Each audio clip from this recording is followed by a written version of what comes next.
Iowa Conquerors. I'm Allison Struble. And I'm Colton Hauer. And here are your morning announcements. Please stand for the Pledge of Allegiance. I pledge allegiance.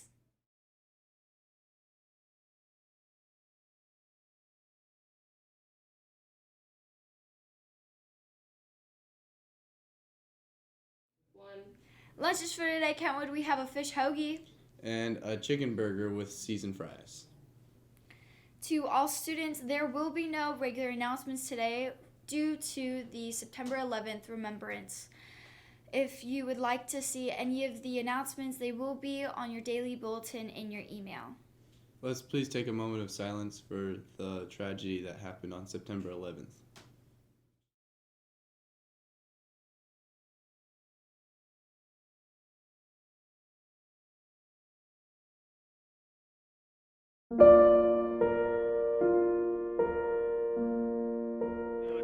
Four blocks north of the World Trade Center, the second building that was hit by the plane has just completely collapsed. The entire building has just collapsed as if a demolition team... So that morning I woke up, I was in 7th grade, got to school, and we would always go hang out in my history teacher's class anyways. So we were in there, and he had the TV on, and there was a bunch of staff in there, and everyone was just basically glued to the TV watching it. I remember the morning of 9/11 most vividly. There was a breaking news across the screen, and it was talking about that a plane had flew into the World Trade Towers.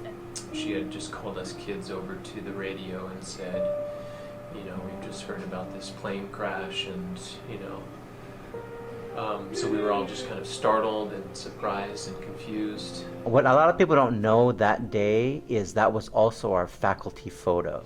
So if you go into the SSA office by the Commons, you'll see the picture of the 2001-2002 school year. All of us teachers had just walked into the gym, having watched a plane go into a building. Some were in tears. This is going to be in every history book from here on out. And it was an amazing feeling to be like, I'm part of history, but it was also frightening because the possibility of what could happen. We didn't know if we were going to go to war. I mean, it was, I say scary, but I feel like I might have been too young to fully understand it as well. But it definitely was a huge shocker. They may think they prepare for this kind of thing, Pierre, but man, it must have been a shock. Sean, it's me. I just wanted to let you know I love you, and I'm stuck in this building in New York. A plane hit the building or a bomb went off, we don't know, but there's lots of smoke, and I just wanted you to know that I love you always. Jonathan Franzen, American author, talks about this in an essay in his collections from, I think from Farther Away.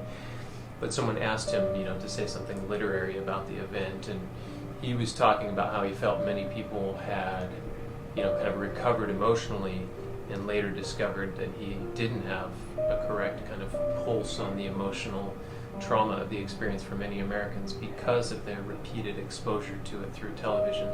My parents turned on President Bush's address. Terrorist attacks can shake the foundations of our biggest buildings, but they cannot touch the foundation of America. I remember feeling like I wanted to be proud of my country, and I wanted to fight as much as I could, even as a 13-year-old. Everybody had flags out their windows, and everybody just kind of all of a sudden wanted to help each other, and for a long time we did. Everyone pulled together. It was really cool to see strangers band together, Americans show American pride. And then also a lot of respect for, you know, the first responders and volunteers and the way the community around New York especially seemed to come together and help one another.